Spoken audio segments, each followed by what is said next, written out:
Bonsoir, bienvenue à l'Histoire au coin du feu. Peut-être connaissez-vous l'histoire des singes, les Makaka Fushata de l'île Koshima. Cette histoire, je l'ai rencontrée quand j'étais à la faculté de psychologie. J'avais des profs extraordinaires en psychologie, en ethnologie, et nous avions parfois des temps où les différentes matières venaient s'imbriquer. C'est là que j'ai découvert qu'à plusieurs temps dans l'humanité, des découvertes ont été faites.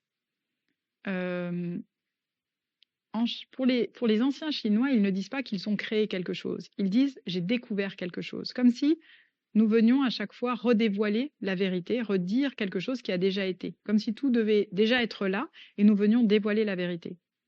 Ce qui nous intéresse là, c'est qu'à différents moments dans l'humanité, au même moment, à quelques années près, sans qu'il y ait a priori de communication, à des milliers de kilomètres de distance, il y a des œuvres qui émergent, ou des connaissances, ou des manières de faire similaires.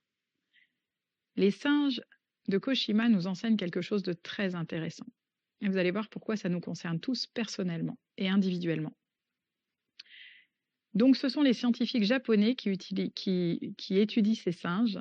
Et donc, ils nourrissent les singes de cette île avec des pommes de terre qui sont jetées dans le sable.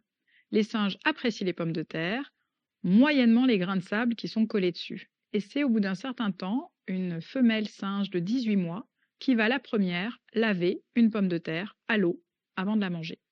Petit à petit, elle va transmettre cette évolution socioculturelle à certains de ses congénères. Et je crois que c'est 1952 à 59, mais en tout cas, il faut un certain nombre d'années, plusieurs membres de la communauté commencent à adopter le fait de laver la pomme de terre. Ils apprennent le mouvement et apprennent aux autres. Et il est dit, symboliquement, que c'est au 100e singe, donc plus ou moins, mais au 100e singe, voilà ce qui arrive. Toute la communauté se met à laver les pommes de terre.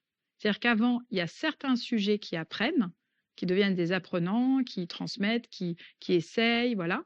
Mais toute la communauté ne le fait pas. Au 100e singe, au niveau de la vie de la communauté, il y a une bascule.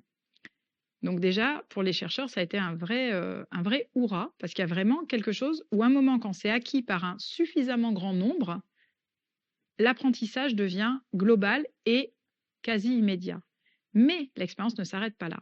Nous sommes sur une île à Koshima, et ils observent que sur des îles voisines de plus de 100 km, les singes vont commencer à laver spontanément les pommes de terre, alors qu'il n'y a eu aucune communication entre les singes de cette île et les singes de là-bas.